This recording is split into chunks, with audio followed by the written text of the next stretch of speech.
السلام علیکم، آپ دیکھ رہے ہیں کے نیوز ایچ ڈی۔ میں ہوں حارث علی شاہ گیلانی۔ چلتے ہیں آج کی اہم خبروں کی طرف۔ رخ کریں گے سندھ کے شہر دادو کا، جہاں سے رپورٹ کر رہے ہیں ہمارے نمائندے سید ظفیر حسین نقوی۔ خیرپور ناتھن شاہ کے گریڈ اسٹیشن کی صفائی کا کام مکمل ہو چکا۔ وفاقی وزیر پانی و بجلی خرم دستگیر کی سخت ہدایت پر 29 اکتوبر سے پہلے بجلی بحال کرنے میں کامیاب۔ سیپکو چیف ایگزیکٹو سکر سعید احمد ڈاؤچ کا خیبرپور ناتھن شاہ شہر میں 31 اگست کو بلوچستان سے آئے ہوئے سیلاب نے اپنے لپیٹ میں لے لیا تھا، جس کے باعث گرڈ اسٹیشن مکمل پانی میں بہہ گیا، جس کے باعث گرڈ اسٹیشن کی مکمل بلڈنگ تہہ و بالا ہو گئی۔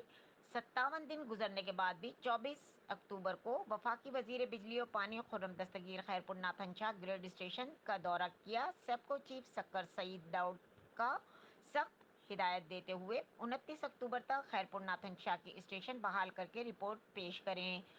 29 اکتوبر تک ملا ہوا ہدف: SEPCO chief executive Saeed Ahmed, superintendent engineer Ijaz Ahmed, اپنے عملے engineer Ijaz Ahmed Detho, G S O Ijaz Ahmed Channa, superintendent engineer Nisar Ahmed Baloch, D D T S D O وابڈا کے ابن شاہ محمد پریل گارڈ بھی اپنی ٹیم کے ہمراہ تھے۔